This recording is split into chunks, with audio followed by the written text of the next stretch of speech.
Hello दोस्तों, सामान्य अध्ययन के मेरे इस चैनल बिशी लर्निंग में आपका स्वागत है। दोस्तों, प्राचीन भारतीय इतिहास के अंतर्गत मैं अपनी अगली प्रस्तुति लेकर के आपके समक्ष उपस्थित हुआ हूँ। इस वीडियो में हम लोग ईस्वी पूर्व 6ठी सदी के 16 प्रमुख महाजनपदों के संबंध में चर्चा करेंगे और उनसे संबंधित कुछ प्रमुख तथ्यों की जानकारी भी प्राप्त करेंगे। दोस्तों, विभिन्न प्रारंभिक प्रतियोगिता परीक्षाओं में इस विषय से संबंधित अनेकों प्रश्न पूछे जाते हैं। इस दृष्टिकोण से अध्ययन सामग्री आपके लिए काफ़ी उपयोगी है। तो आइए अध्ययन शुरू करें। दोस्तों, वैदिक काल से संबंधित अपने वीडियो में मैंने आपसे चर्चा किया था कि उत्तर वैदिक काल में आर्य जीवन में अस्थायित्व आया।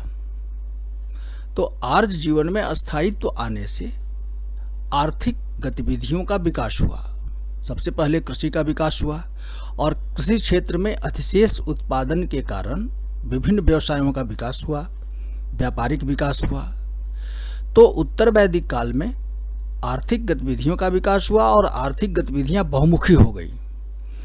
इसके साथ साथ जो राजतंत्र था या राज्य जो थे वो आर्थिक दृष्टि से संपन्न हुए, विभिन्न करों को वसूल करके।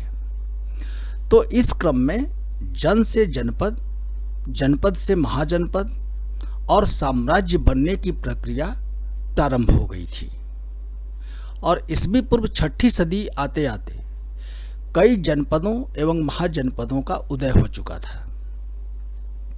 बौद्ध ग्रंथ अंगुत्तर निकाय और जैन ग्रंथ भगवती सूत्र में 16 प्रमुख महाजनपदों की चर्चा की गई है। दोस्तों, प्रारंभिक परीक्षा के दृष्टिकोण से यह एक महत्वपूर्ण तथ्य है कि 16 महाजनपदों की जानकारी कहाँ से प्राप्त होती है। तो अंगुत्तर निकाय जो बौद्ध ग्रंथ है, पाली भाषा का ग्रंथ, और जैन ग्रंथ भगवती सूत्र से इस बात की जानकारी प्राप्त होती है। इसी प्रकार ईस्वी पूर्व 6ठी सदी तक कई गणतंत्रात्मक राज्यों का भी उदय हुआ। इसकी चर्चा मैंने प्राचीन भारत के 10 प्रमुख गणराज्य इससे संबंधित अपने वीडियो में किया है। समकालीन बौद्ध एवं जैन साहित्यों में 10 प्रमुख गणराज्यों के अस्तित्व की जानकारी मिलती है। ये जो 10 प्रमुख गणराज्य थे उन्हें जरा देख लें। तो 10 प्रमुख गणराज्य थे। पहला कपिलवस्तु के शाक्य, रामग्राम के कोलीय, कुशीनारा के मल्ल, पावा के मल्ल, अलकप्प के बूली, केशपुत के कालाम, सुनस्मारगिरी के भग्ग, पिपलीवन के मौर्य, मिथिला के विदेह और वैशाली के लिच्छवी। इन गणराज्य उस वीडियो में मैंने इन गणराज्यों की प्रमुख विशेषताओं और इनके पतन के कारणों को रेखांकित किया है। आप चाहें तो उसका अध्ययन कर सकते हैं। प्रस्तुत वीडियो में हम लोग 16 महाजनपद जो ईस्वी पूर्व 6ठी सदी में अस्तित्व में आए उन पर चर्चा करेंगे। तो सबसे पहले हम लोग देखें कि ये 16 महाजनपद कौन कौन थे। तो पहला मगध, दूसरा वज्जी, तीसरा मल्ल, चौथा अंग, पांचवा काशी, छठा कुरु, सातवां कौशल, आठवां पांचाल, नौवां सूरसेन, 10वां मत्स्य, 11वां अवंती, 12वां अस्मक, 13वां चेदी, 14वां कंबोज, 15वां गांधार और 16वां जो महाजनपद है वह वत्स था। आइए इनकी प्रमुख विशेषताओं को देखते हैं। ये 16 महाजनपदों के सबसे पहले हम लोग मगध की चर्चा करते हैं। तो इसका जो विस्तार था वह पटना एवं गया जिले, बिहार के पटना एवं गया जिले में इस महाजनपद का विस्तार था। और शाहाबाद जिला का भी कुछ क्षेत्र जो है सो इसमें शामिल था। इसकी राजधानी जो थी वह राजगृह थी, वर्तमान का राजगीर। दूसरा जो जनपद था महाजनपद वह वज्जी था। यह गंगा के उत्तर में तिरहुत प्रमंडल है बिहार का, उसमें इसका विस्तार था। वज्जी जो था वह 8 गणराज्यों का एक गणसंघ था, जिसमें जो शामिल थे जो गण वो थे विदेह, ज्ञात्रिक, लिच्छवी, वज्जी, उग्र, भोग, इक्ष्वाकु, एवं कौरव। तो ये 8 गणों का एक गण संघ था वज्जी। तो यहाँ जो है सो गणतंत्रात्मक शासन व्यवस्था थी और यह एक महाजनपद था। इसकी राजधानी जो थी वो बसाढ़ थी। बसाढ़ पुराना नाम है वैशाली का, तो इसकी राजधानी वैशाली या बसाढ़ थी। और इन 8 गणराज्यों में जो सबसे शक्तिशाली था वह लिच्छवी था। तीसरा जो महाजनपद था मल्ल, इसका जो विस्तार था उत्तर प्रदेश के पूर्वी क्षेत्र में गोरखपुर एवं देवरिया के क्षेत्र में इसका विस्तार था।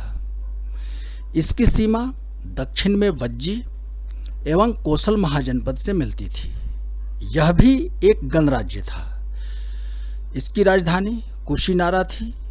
इस कुशीनारा की जो पहचान की गई है, उत्तर प्रदेश के देवरिया जिले का जो कसिया क्षेत्र है उसे कुशीनारा कहा गया है। यहाँ बुद्ध की मृत्यु हुई थी।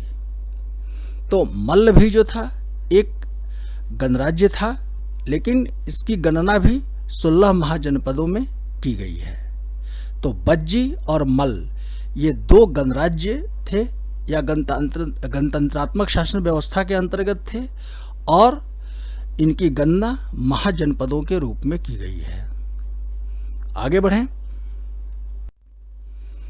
अब अंग जो महाजनपद था इसका विस्तार बिहार के मुंगेर और भागलपुर जिले में था। राजधानी जो थी इसकी वह चंपा नगरी थी। चंपा ईस्वी पूर्व 500 के लगभग यहाँ से मिट्टी का किला मिला है।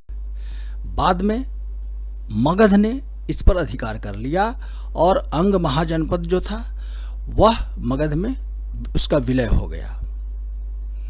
5वां जो महाजनपद है काशी, इसका विस्तार बनारस के आसपास का क्षेत्र था और इसकी राजधानी जो थी वो बनारस थी।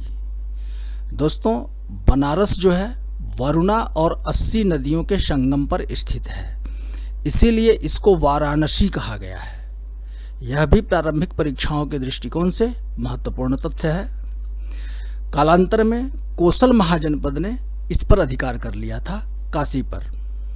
जो काशी नगरी थी वह सूती एवं रेशमी वस्त्रों के लिए प्रसिद्ध थी। आगे बढ़ें। अब हम लोग कुरु महाजनपद के संबंध में चर्चा करते हैं। तो इसका जो विस्तार था उत्तर वैदिक काल में हरियाणा और पश्चिमी उत्तर प्रदेश, जो जमुना का पश्चिमी क्षेत्र, मेरठ और थानेश्वर का जो क्षेत्र था उसमें कुरु महाजनपद विस्तृत था। हालांकि ईस्वी पूर्व 6ठी सदी आते आते इसका महत्व कम हो गया था।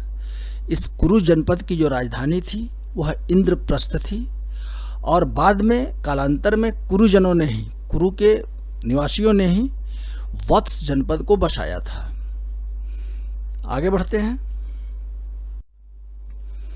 अब कौशल, इस महाजनपद का जो विस्तार था उत्तर प्रदेश के फैजाबाद जिले, जिसका वर्तमान नाम अब अयोध्या हो गया है, गोंडा और बहराइच जिले में यह विस्तृत था कौशल महाजनपद। इसकी जो राजधानी थी वह श्रावस्ती थी। श्रावस्ती की जो पहचान की गई है वह गोंडा और बहराइच जिले की सीमा पर स्थित एक सहेत महेत स्थान है। तो श्रावस्ती की पहचान इस सहेत महेत से की जाती है।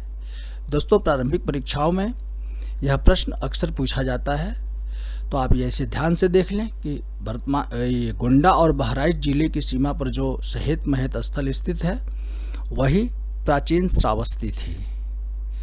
कौशल जनपद में ही शाक्य गणराज्य शामिल था, जहाँ के महात्मा बुद्ध थे, राजा सुधोधन के पुत्र।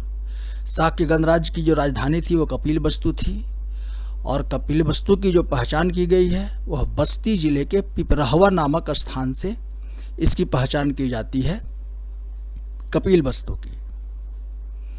8वां जो महाजनपद है पांचाल है। पांचाल 2 भागों में विभक्त था या 2 क्षेत्रों में विभक्त था। 2 शाखाएं थी इसकी पांचाल जनपद की, महाजनपद की, उत्तरी एवं दक्षिणी।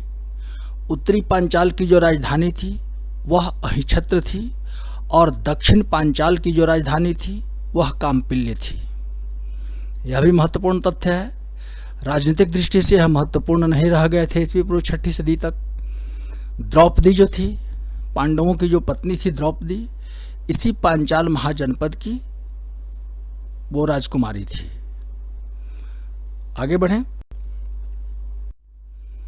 अब सूरसेन जनपद, इसका जो विस्तार था यह उत्तर प्रदेश के मथुरा क्षेत्र में इसका विस्तार था।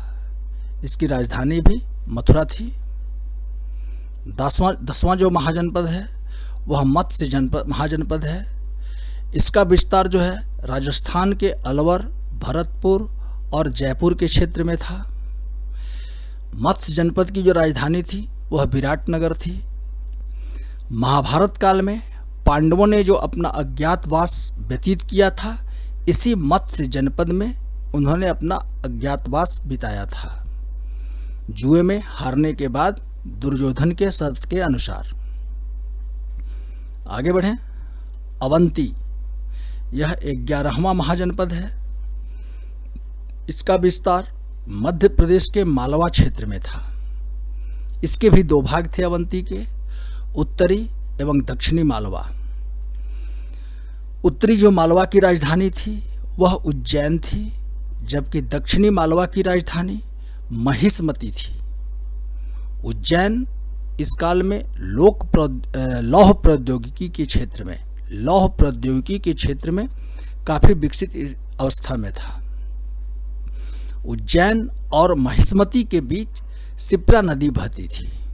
यह भी एक महत्वपूर्ण तथ्य है। तो उज्जैन लौह प्रौद्योगिकी के लिए प्रसिद्ध था।